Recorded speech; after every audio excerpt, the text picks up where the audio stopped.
إليك أنت صباحي مصفد بمسايا فاسكب ضياءك إني ظمآن ضل صدايا إليك أنت صباحي مصفد بمسايا فاسكب ضياءك إني ظمآن ضل صدايا لم أدر من أين بعد أسقي جنين الركايا.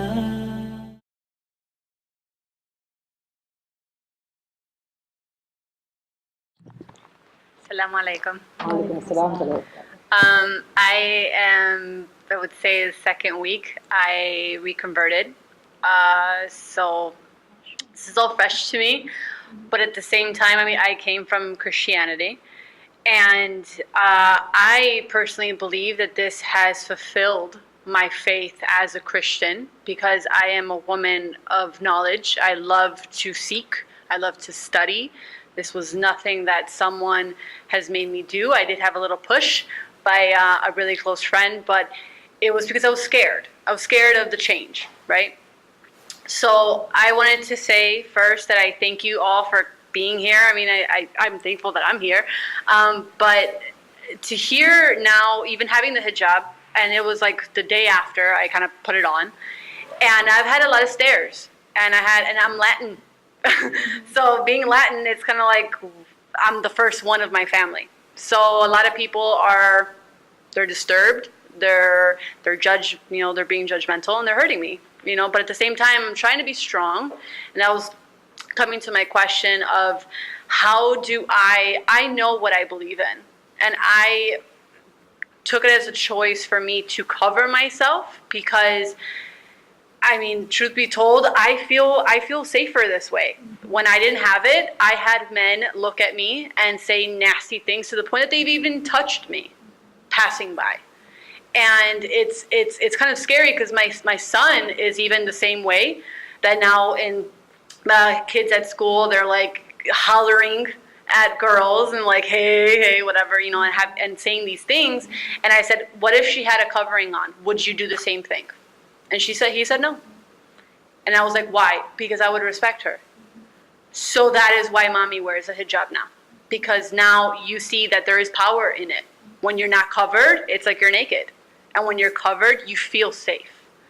So I wanted to answer some of the questions too, because me as a newly reconvert, this is all powerful to me because I see what it is to not live as a Muslim and what to live as a Muslim. And it's to me, it's by the grace of Allah, by the grace of God, I am very thankful that I have been led this way because my life has changed for the better. And I respect my parents more.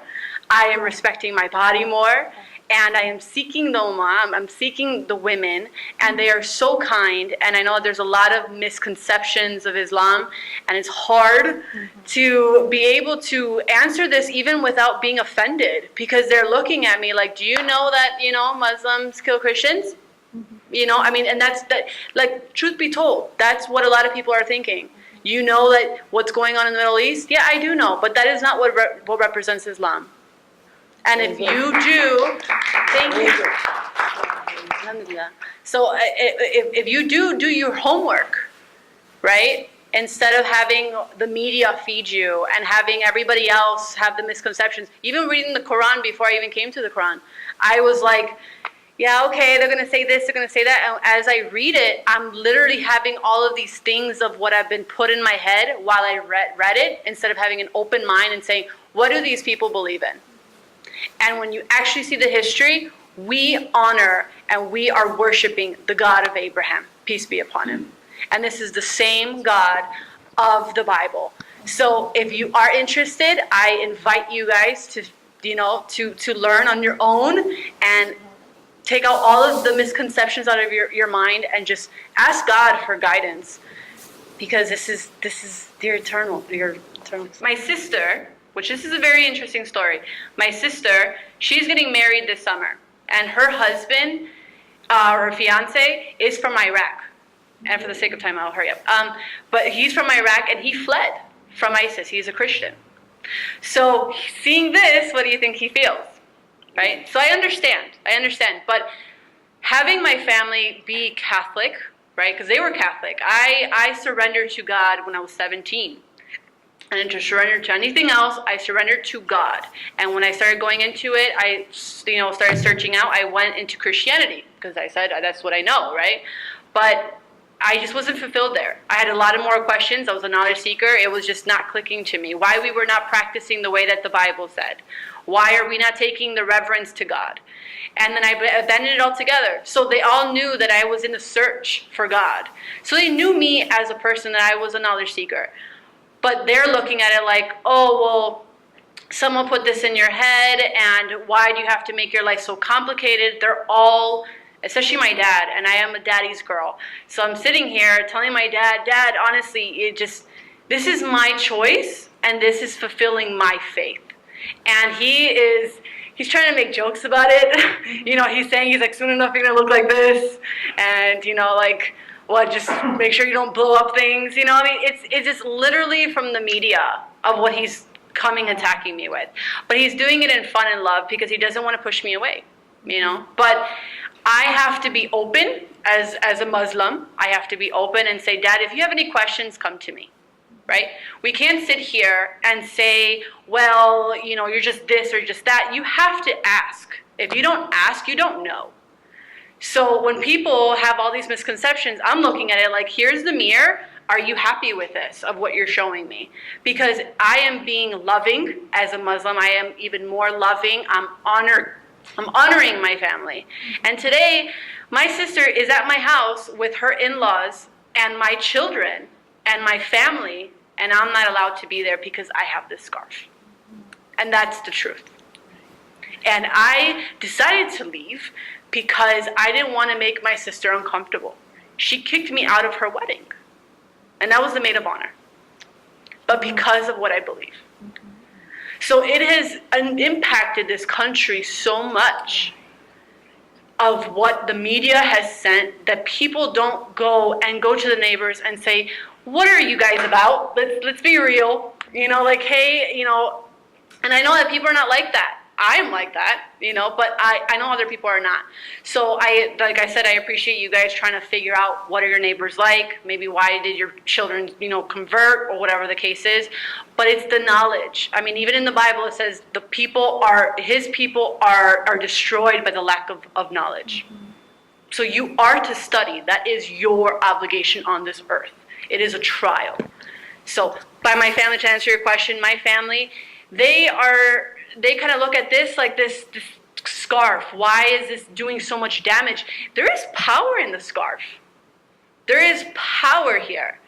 And if it was no power, then people wouldn't be trying to figure it out. People would not be looking against Islam and not understanding the women. So there is power. So as knowledge seekers, I invite you guys to look in what is that power.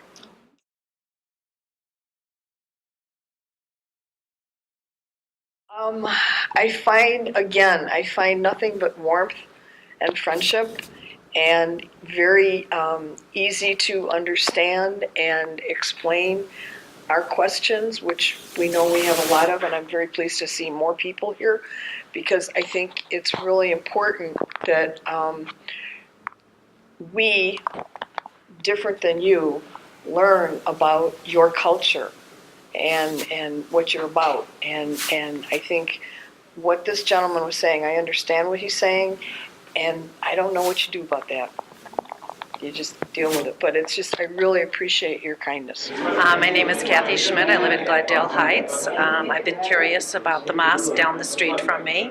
Had some questions that were answered today. I don't understand why women dress all in black, which is showing. And they've explained to me that this is a step closer to God, that this is their belief, and that they feel more comfortable in choosing this. So I understand that. It's been very interesting. I feel like all religions should get together and live the golden rule, love one another, period. If we had that in the world, we wouldn't have the discourse amongst all the nations. We need to respect each other and understand each other. So I hope to come to more of these and understand this religion, and I hope they understand mine too. Thank you. My name's Al Brown from Glendale Heights. I appreciate the program. I did learn a lot, particularly hearing the ladies. I was concerned with the role of women in Islam, and I think I've learned a lot, and I appreciate more than I did before. So thank you for the program. My name is Paul Scott. I'm from Bloomingdale, and I think the event was very, very good. I mean, I've been to a previous session on women in Islam, but this provided, I think, much more than the last time I attended. I really like the questions today. I really like the frankness, of the answers. Assalamu alaikum. I came here to Glendale Heights Library, and I must say that this was very informative meeting, get together, and I appreciate that all of us were able to ask questions, and I am looking forward to future meetings, and I personally like the fact that we're able to ask questions and discuss at the end, because a lot of people are kind of holding on to their own judgments and everything else within the lecture. So with us being able to explain it, or to explain our own views of it, I think that it was able to send people out with a better understanding of Islam. So I appreciate this, and I am looking forward to all the future lectures and discussions. Thank you so much.